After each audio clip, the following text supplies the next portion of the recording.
Hello दोस्तों, मैं सरला रावत शाह और आप देख रहे हैं एनजी एक्सप्रेस न्यूज। भारत की अलग अलग एयरलाइंस को बम से उड़ाने की धमकी मिलने का सिलसिला लगातार जारी है और आपको बता दें कि इसी बीच मंगलवार को भी ये जारी रहा। इसमें लोगों में अब जो डर का माहौल है वो बढ़ता जा रहा है और हाल ये है कि इन थ्रेड गेम से इस साल अभी तक 500 से अधिक एयरलाइंस को इस तरह की सेम धमकी मिल चुकी है, जिसका असर 2000 फ्लाइट्स पर हुआ है और करीब 3.5 लाख यात्री इससे प्रभावित हुए हैं। साथ ही एयरलाइंस को करीब 1500 करोड़ रुपए का घाटा नुकसान भी हुआ है, जिसका अर्थव्यवस्था पर भी असर पड़ा है।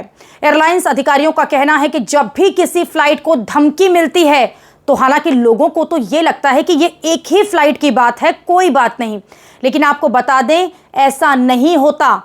ऐसा नहीं है कि एक फ्लाइट को धमकी मिलने का सिर्फ उस एयरलाइंस पर, बल्कि 24 घंटे का जो शेड्यूल होता है उस पर इसका सीधा असर पड़ता है और जो चेन रिएक्शन होता है वो आगे आने वाली फ्लाइट्स पर होता है। क्योंकि भले ही एक फ्लाइट को धमकी मिली हो, लेकिन 24 घंटे में जो क्रू है वो जो काम कर रहा होता है, अलग अलग दूरी पर जो फ्लाइट जो है वो उड़ती हैं, उससे उनको आगे टाइमिंग में दिक्कत होती है, जिससे एयरलाइंस की जो हांगकांग कैंसिल होना या रीशेड्यूल होना उस पर भारी असर देखा जा सकता है। इसलिए डोमेस्टिक फ्लो जो होता है वो सीधा सीधा असर होकर उस पर नुकसान होता है, जिसका वित्तीय नुकसान यानी कि इकोनॉमिकल नुकसान जो है वो ज़्यादा होता है। हर फ्लाइट पर इसका असर पड़ता है, जिसकी वजह से अगर एक फ्लाइट में इस तरह की खबर आती है तो उसका 4 से 6 फ्लाइट तक असर पड़ता है, जिसकी वजह से जो मॉनेटरी लेवल पर जो नुकसान है वो तो होता ही है। इससे लोग जो हैं वो भी डरे हुए हैं। हालांकि सरकार से लगातार ये कहा जा रहा है कि इस तरह के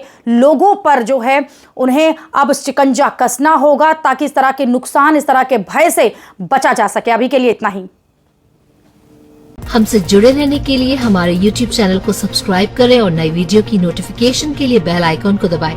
अगर आप ये वीडियो Facebook पर देख रहे हैं तो लाइक जरूर करें और ज्यादा से ज्यादा शेयर करें। धन्यवाद।